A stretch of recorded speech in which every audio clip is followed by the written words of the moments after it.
تمام سامعین کو منور مجلہ فرمائے. مسرت پروین آئیں اسٹیج پہ.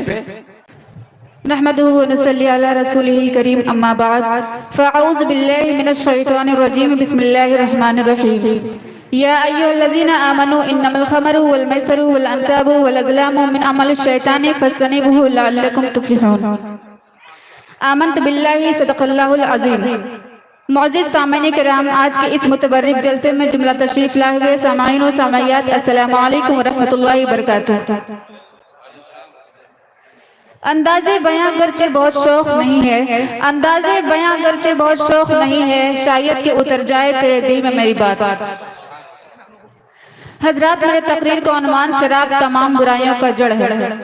اللہ رب العزت ارشاد فرماتا ہے، اے ایمان والو، شراب اور جوا اور بت اور خورا اندازی کے تیر یہ سب گندے اور شیطانی کام ہے، بس اس سے الگ رہو تاکہ تم کامیاب ہو جاؤ. معزز سامعین کرام، اللہ رب العزت کا فضل و احسان ہے کہ اس نے ہمارے ہدایت کے لیے نبی آخر الزمان حضرت محمد مصطفیٰ صلی اللہ علیہ وسلم کو مبعوث فرمایا.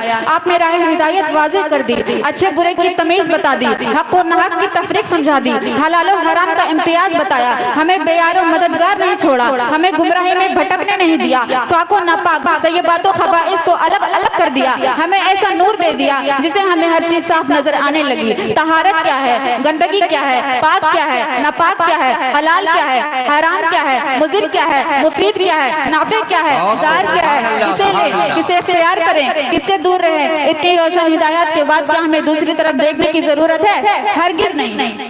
قرآن پاک اٹھائیے اور سورہ اعراف کی یہ آیت پڑھیے. اللہ رب العزت نے اپنے نبی کی کیا کیا صفات بیان فرمائی ہے اور کس کس طرح کی ہدایت اور رہنمائی سے نوازے. یامرہم بالمعروف وینہاہم عن المنکر ویحل لہم الطیبات ویحرم علیہم الخبائث. وہ نبی ہمیں نیکیوں کا حکم دیتے ہیں، برائیوں سے روکتے ہیں اور پاکیزہ چیزوں کو ہم پر حلال فرماتے ہیں اور گندگی چیزوں کو ہم پر حرام فرماتے ہیں.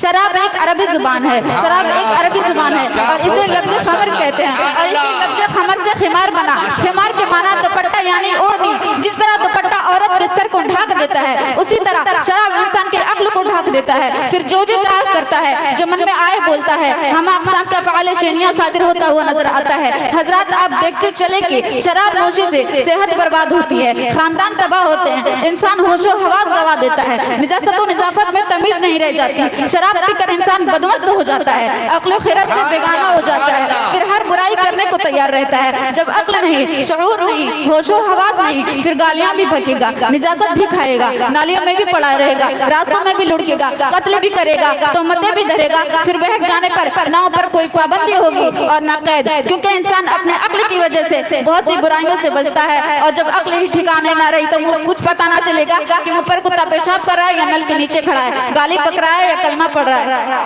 اسی طرح شاعر کہتا ہے، ایک میں خوار سر راہ پڑا تھا کل رات، ایک میں خوار سر راہ پڑا تھا کل رات، ہاتھ پاؤں کو لگی سرد ہوائیں تو ہلا. ایک کتے نے جو پیشاب کیا تو بولا ساقیا اور پلا اور پلا اور پلا. میں چلا گیا میں کھانا سمجھ کر مدرسہ اہل سنت نعیمیہ غیر نواز کنز الایمان کانفرنس. سبحان اللہ سبحان اللہ، کیا کہنا ہے. بہت ایک میں خوار سر راہ پڑا تھا کل رات، ہاتھ پاؤں کو لگی سرد ہوائیں تو ہلا. ایک کتے نے پیشاب کیا تو بولا ساقیا اور پلا اور پلا اور پلا. یہ کھانے میں چلا گیا میں کھانا سمجھ کر، ڈبے کا پانی پی لیا پیمانے سمجھ کر. تو یہ حال ہے ہمارے معاشرے کا.